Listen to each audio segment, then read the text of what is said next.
Alright, quick video response, Dan. Um, you stated in your last video that we should go after the demand side of a lot of these drugs. And I completely agree with that. I think we need to do everything we can to make it so that, one, people don't start using these drugs, and two, that people who use these drugs are weaned off of them, whether that be in some sort of treatment program or however however they can do it. Here's my problem with your dual solution to doing that.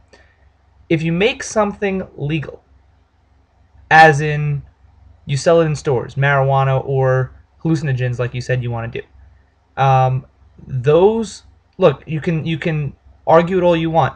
It becomes more easily accessible and cheaper, and that means more of it's going to be sold and more of it's going to be consumed by people.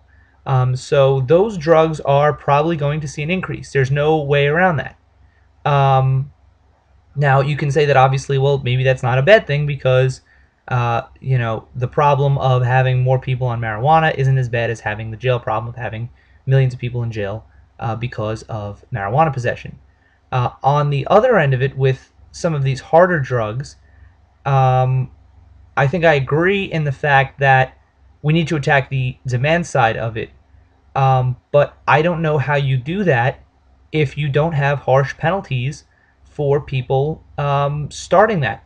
If it's literally pay a fine, why will some person just decide, hey, I was going to start heroin, but now I'm not going to? I think we have to tackle it more from, even just education from one time when people are young, but also there needs to be punishment for doing something that society frowns on. And that's something we learn when we're children. You do something wrong, you get in trouble. And I think that simply saying that, well, if we just slap a fine on them, that'll like deter people from doing it. It's not gonna do much. Um, Also, I don't know that a lot of these treatment programs have been proven to be that effective at getting people off of drugs. I'm sure they're obviously better than incarcerating people, but the question is how much better, and at the greater expense, are they necessarily worth it? That's stuff that, like, there's really just no way to know. There are some studies that show both ways. I think I'm not too sure on that point, but I look like I'm out of time again. Remember to post one video at a time, and I will see you in the next video.